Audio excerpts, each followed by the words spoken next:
Hi guys, welcome back sa ating YouTube channel mga katropa. Ito po si Kabane mo ako dito pa rin sa Usapang Business. So, ngayong araw na to pag-uusapan natin itong pag-aalaga ng inihing baboy. Paano nga ba mga katropa kumita dito at paano ba ginagawa ang negosyong ito?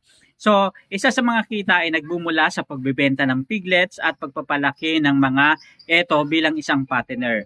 Sa 2026, inaasahan mga katropa ngayong 2026 na at least madadagdagan yung pork production ng Pilipinas dahil nga gumaganda yung sistema ng pagnenegosyo ng baboyan. And I hope sana maramdaman niya ng mga backyard hog raiser at hindi lang mga commercial hog raiser yung talaga namang parang nakakatanggap ng napakalaki at napakaraming biyaya. Anyway mga katropa, yung mga backyard hog raiser kasi sila yung mga talagang kailangan ng mga ayuda, kailangan ng mga tulong para at least masustain nila etong negosyo ng pagbababuyan. Ayan na nga mga katropa.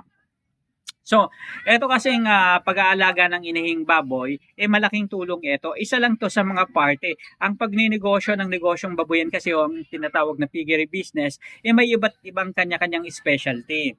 So, ang pag-aalaga ng inihin at pagpapaanak nito ay isa sa very profitable areas ng negosyong baboyan. Ibig sabihin mga katropa, kapag inalagaan mo ang inihing baboy at pinadambahan mo, pinasampahan mo, and alagaan mo ito ng 3 months, 3 weeks, and 3 days or 14 days, depende sa yung baboy ba natin sa matagal manganak, over na ba yung pag-labor ng ating mga baboy. So, depende yan mga katropa. So, kapag nanganak ang ating mga alagang baboy, dito natin marirealize at makikita yung income na maaaring ma-produce out dito sa pag-aalaga na itong inahing baboy. Para mangyari yan mga katropa, kailangan natin magbenta ng mga piglets o ng mga biik. Ibig sabihin mga katropa, ito yung tinatawag na winning production. Ang produksyon ay isang malusog na inahin na maaaring manganak ng 2 beses sa loob ng isang taon at nagbibigay ng hanggang 12 to 20, minsan may 21 at 23 piglets pa, depende mga katropa sa lahi ng inahing baboy na alaga ninyo. Minsan naman may mga pagkakataon na nanganganak ng 5, 2, yun yung medyo nakakatakot.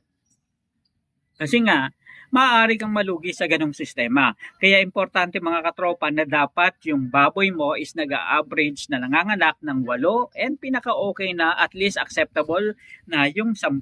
Yung 8 pa nga medyo parang nakukulangan ka pa mga katropa pero at least kahit paano babalik na sa'yo yung investment mo mga katropa. Yung paunti-unti yung ini-invest mo. At least okay na, acceptable na rin yun mga katropa.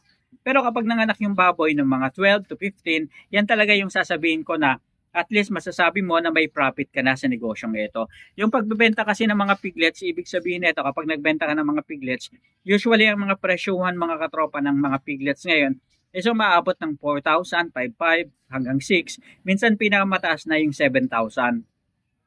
So, ibig sabihin nito, kapag meron kang 10 alagang piglets na yung baboy na nanganak ng piglets na 10 or 12, at least meron ka lang 40k to 6k hanggang 7k, depende sa presyuhan sa inyong lugar.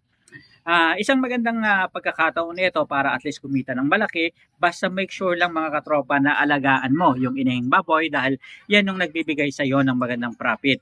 Yan yung nagbibigay sa iyo ng kaperahan. Ang bentahin nito as hindi kinakailangang alagaan ang iyong baboy ng 5 hanggang 6 na buwan dahil sa pagbebenta ng piglets, kita ka na kaagad. Ibig sabihin, kaliwaan na kayo once na nabenta mo.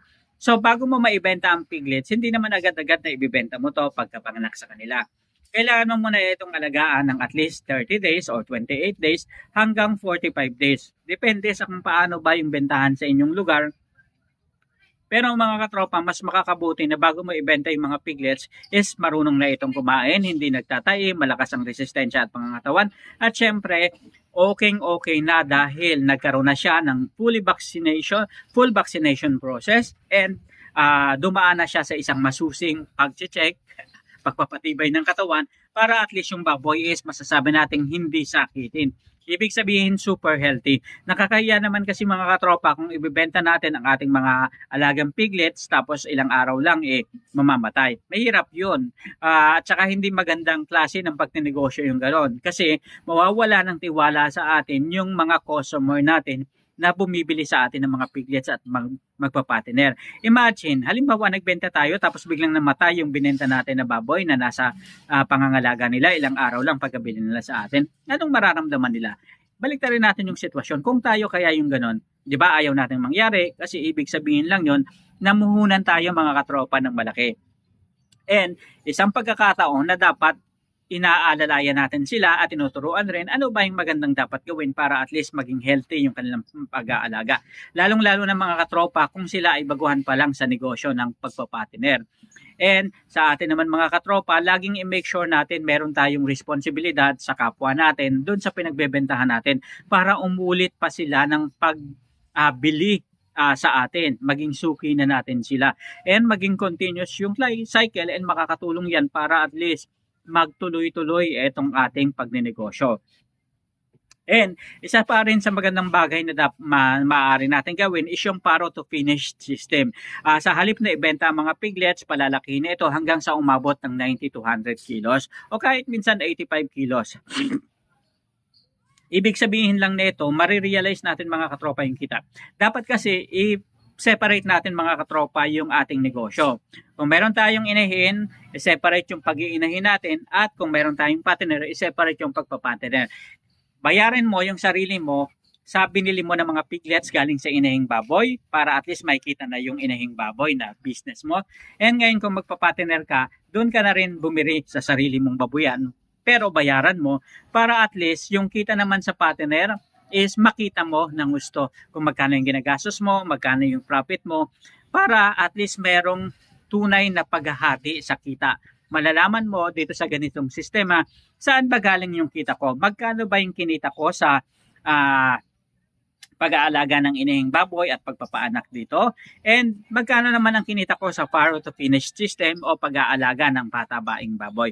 Sa ganitong sistema, merong magandang klase ng paghahati-hati kung saan ang gagaling yung pera, yung benta, at kung saan ang gagaling yung profit ninyo mga katropa. Ganon rin, makikita mo dito at marirealize mo magkano ba yung ginastos ko sa ganitong ori ng pagnenegosyo and magkano rin yung mga pinagkagastusan ko sa ganito namang sistema ng pagnenegosyo. Sa kasalukuyan mga katropa, medyo challenging yung pricing ng baboy ngayon dahil sa merkado, ang live weight ng hog live weight, minsan pumapatak ng 210, magandang presyohan na yan. Pero meron namang 165 to 180 mga katropa. At least sana 180 pesos per kilo para at least yung mga nagbababuyan natin is talaga namang masabi natin at least kumikita sila kahit papano. Kasi mga katropa, kung nag 150, 160 yan, medyo challenging yan. Unless na lang na yung baboy o piglets ay galing sa yung babuyan, at least masasabi mo na kaya mo pang i-adjust yung profit. Kaya importante mga katropa na sineseparate talaga natin yung ganitong set ng ating pagnenegosyo. And kapag matanda na rin yung ating mga baboy, maaari nating ibenta na ito at gawing katay na karne and sariling benta. So sa ganitong sistema hindi tayo malulugi kasi nga nabawi na natin yung mga profit natin. Ibig sabihin kung naka-ilang years na ng panganganak ng ating mga alaga at unti-unti na silang kumukunti yung inaanak at binibigay na piglet sa atin, pwede natin silang katayin at gawing karne and ibenta natin per kilo. Panigurado, super malaki ang kikitain nyo dito. And isa pang bagay is yung pagbebenta ng mga breeding stock. So, ibig sabihin nito, palalahian nyo yung baboy, kukuha kayo ng magagandang lahi and palalahian nyo, halimbawa yung tinatawag na F1, ibig sabihin nito, mabibenta nyo to ng sa mas mataas na presyo as compared doon sa mga regular baboy na kung saan-saan lang natin pinapalahian. Ibig sabihin yung magagandang lahi is large white, landrace, or mix ng large white and Duroc. Depende sa kung anong klase ba yung gusto nating mangyari sa ating babuyan and anong klaseng karne ba yung gusto nating maging output o outcome. So, ibig sabihin lang nito mga katropa, ito yung mga bagay na dapat nating tutukan. Iba't ibang klaseng negosyo sa pag-iinahin sa negosyo ng pag-iinahing baboy. So, ibig sabihin, balikan natin ulit. So, una, yung tinatawag mga katropa na winning production o pagbebenta ng mga piglets. Ang ikalawa naman is yung paro to finish system o yung tinatawag mga katropa na pagpapatiner.